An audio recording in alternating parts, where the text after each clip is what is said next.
દૈનિક બાઇબલના વાંચનો. તારીખ 1 ફેબ્રુઆરી 2026, સામાન્ય કાળના ચોથા અઠવાડિયાનો રવિવાર.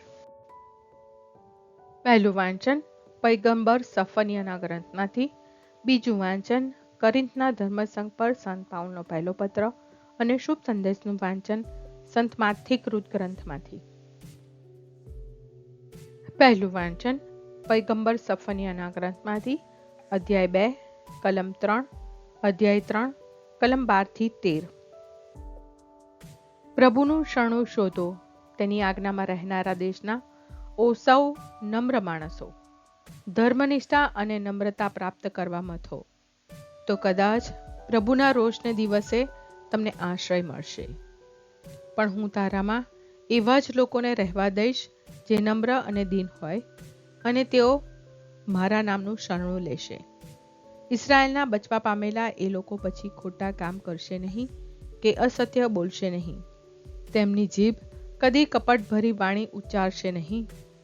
તેઓ સુખ શાંતિમાં વસશે ને કોઈનો તેમને ભય નહીં રહે.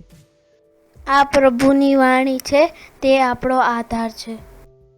બીજું વાંચન કોરિન્થના ધર્મસંઘ પર સંત પાઉલનો પહેલો પત્ર, અધ્યાય 1, કલમ 26-31. ભાઈઓ, વિચાર તો કરો, તમને કેવા માણસોને ઈશ્વરે હકલ કરી છે. દુનિયાની દ્રષ્ટિએ જોતા તમારામાંના ઘણા નથી જ્ઞાની કે નથી વસીલાદાર કે નથી કુળવાન. તેમ છતાં ઈશ્વરે ડાહ્યાઓને શરમાવવા માટે દુનિયા જેમને મૂર્ખ માને છે તેમને પસંદ કર્યા છે. શક્તિશાળીઓને શરમાવવા માટે ઈશ્વરે દુનિયા જેમને નબળા ગણે છે તેમને પસંદ કર્યા છે. અને ગણના પાત્રોને ધૂળ ચાટતા કરવા ઈશ્વરે જેમની દુનિયા કશી ગણના કરતી નથી એવાને દુનિયાના અકુલીન અને તુચ્છ લોકોને પસંદ કર્યા છે, જેથી કોઈ પણ મનુષ્ય ઈશ્વર આગળ ગર્વ ન કરે.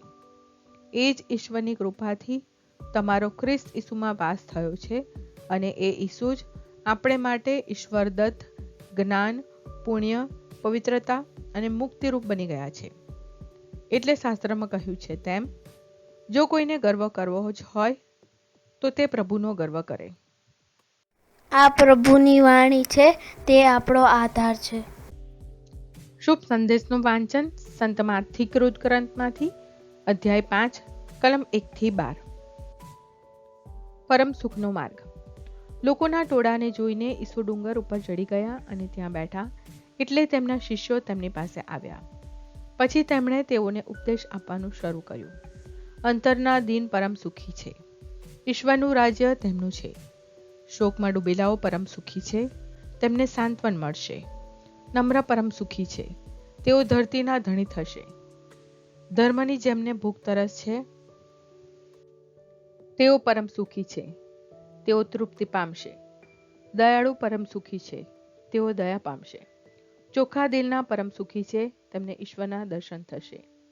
શાંતિના સ્થાપકો પરમ સુખી છે, તેઓ ઈશ્વરના સંતાન કહેવાશે. ધર્મને ખાતર જુલમ વેઠનારા પરમ સુખી છે, ઈશ્વરનું રાજ્ય તેમનું છે. મારે કારણે લોકો તમારી નિંદા કરે, તમારા ઉપર જુલમ ગુજારે અને જાત જાતના આડ મૂકે, ત્યારે તમે પોતાને પરમ સુખી માનજો. એ વખતે તમે અપાર આનંદ અને ઉલ્લાસ માનજો, કારણ સ્વર્ગમાં તમને મોટો બદલો મળનાર છે. તમારી પહેલાંના પૈગંબરોને પણ એ જ રીતે રંજાડ્યા હતા. આ પ્રભુની વાણી છે, તે આપણો આધાર છે. પ્રાર્થના. ઓ મારા પ્રભુ ઈસુ, હું મારા પાપો માટે પસ્તાવો કરું છું. મારા પાપો માફ કરો, મારા હૃદયમાં આવો. હું તમને મારા પ્રભુ અને તારણહાર બનાવીશ. આમેન. પ્રભુ તમને સુખી રાખો અને તમારી સંભાળ રાખો. પ્રભુની તમારા ઉપર કૃપા દ્રષ્ટિ અને મહેરબાની હો. પ્રભુની તમારા ઉપર પ્રસન્નતા હો અને તે તમને શાંતિ બક્ષો.